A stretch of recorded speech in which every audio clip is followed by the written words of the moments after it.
النهارده 29 في الشهر، طبعا معكش مليم في جيبك. شوف لي معاك اي قرشين كده. انا اشوف لك قرشين. مزنوق طبعا، مزنوق. ومقضيها سلف. عرفت ان حضرتك مزنوق خلاص. وتيجي صاحبتك تقول لك اخدت لك ميعاد مع بابا، تقعد مع حماك الراجل المحترم بس يطلع علمجي حضرتك عولمجي وبتاع بشك ويبص لك ويقول لك استنى يا حبيبي. طبعا هيقول لك لسته طويله وطلبات كتير ما بتنتهيش، زي مهر وشقه وشبكه. جدع مزنوق ولسه هيجيب شقه ومهر وشبكه وانت فاهم بقى، وحاجات كتير تانية. ادفع بقى يا معلم. انا ما معيش خالص. طبعا حبيبتك بتضغط عليك. والله مش هسيبك بس اعمل اي حاجه. هتتصرف ازاي؟ اشتغل اي حاجه الا ان اسرق. لا اوعى تضعف، اوعى. شغل تيدي يا اختي اللي يجيب الفلوس دي كلها. اوعى تضعف، لا اوعى تسرق. انا ممكن اعمل اي حاجه يعني. انت راجل محترم، الكار ده مش كارك، ربنا هيكرمك باحلى شغلانه. الشغل كتير بس انت ركز، اشتغل مهندس، افتح لك عياده. السرقه وحشه. انت ليه مصمم تبقى حرامي ليه؟ انا حبيت السرقه. طيب بما اني حاولت اقنعك وفشلت والجريمه لا تفيد. انا هساعدك. ايوه ما تستغربش، لانك صعبت عليا ولاني انا مجرم مخضرم، وكنت مخبي عليك ان انا جابر الشرقاوي عم اشقة مصر وعميد المجرمين. بس انا مش عارف ليه حاسس ان انت غبي. ابوس ايدك، شجع الشباب. ما تقلقش هساعدك، بس على شرط تسمع الكلام وما فكرش في اي حاجه من غير ما تقولي، ولا اقول لك ما تفكرش خالص احسن، ده حتى التفكير بيتعبني.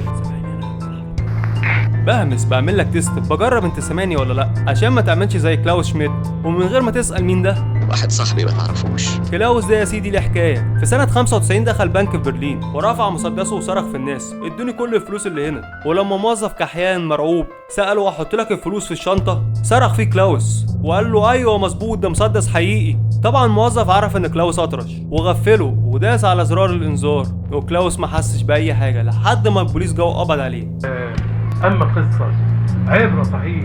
بس واضح ان سمعك كويس وكمان شكل صحتك كويسه. اول ما شفتك قلت ما شاء الله الواد ده طول بعرض وهيبقى سندي. اجهز بقى عشان هنزلك عمليه اختبار نجحت فيها هنكمل سوا. بس الاول قول لي انت واكل كويس؟ انت نايم كويس الاول؟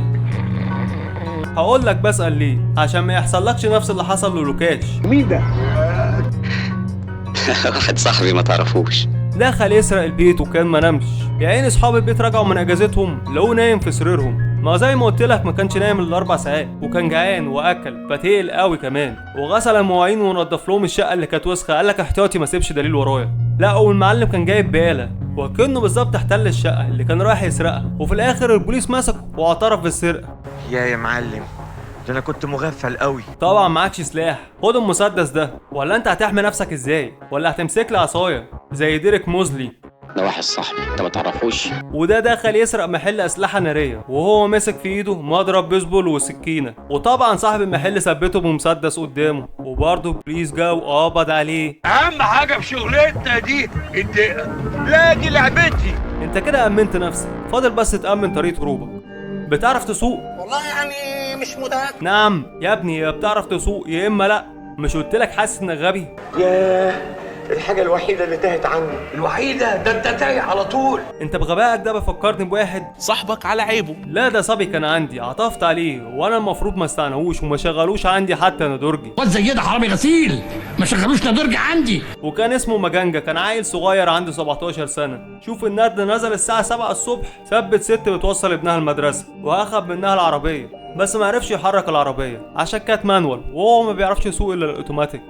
لا والعبيط عمال يحرك مساحات العربية، وطبعا البوليس جه وقبض عليه.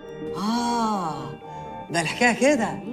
طيب انت ما بتعرفش تسوق، خد معاك واحد صاحبك بيعرف يسوق. انت مش ابن خالتي لازم تقف جنبي. انا من زمان نفسي ابقى حرامي، ايه المشكله يعني؟ بس يبقى ذكي مش زيك. هو ده؟ لا انا مش ضامنكوا الصراحه. هتعرفوا تخبوا وشكم؟ بسوا في دماغك. ده شراب.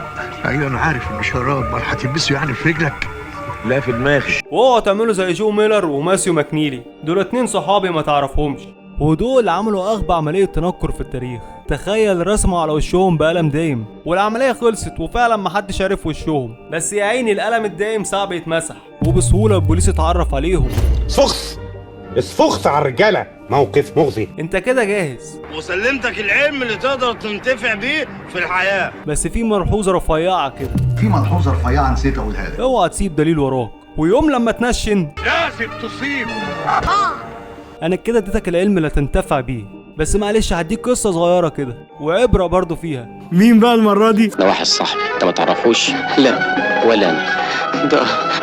ده كان في بوسطن واسمه زكري تنتوني. نشن على شنطه ست وبالتكتيك كده والهدوء قدر يسرق الشنطة وفيها 40 دولار. بس عمل أغبى حاجة، وهو بيجري وقع شهادة ميلاده وورق مهم في مكان السرقة.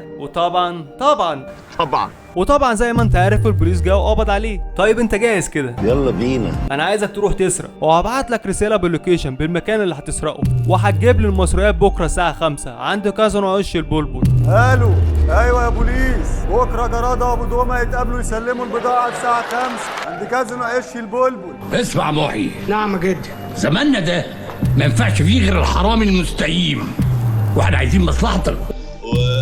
والجريمه لا تفيد. وبشكركم جدا لمتابعتكم النهارده. هقول لهم ايه؟ يعملوا سبسكرايب، اعملوا لك استرايك للبتاع، وقول لهم يفعلوا سر الجرس.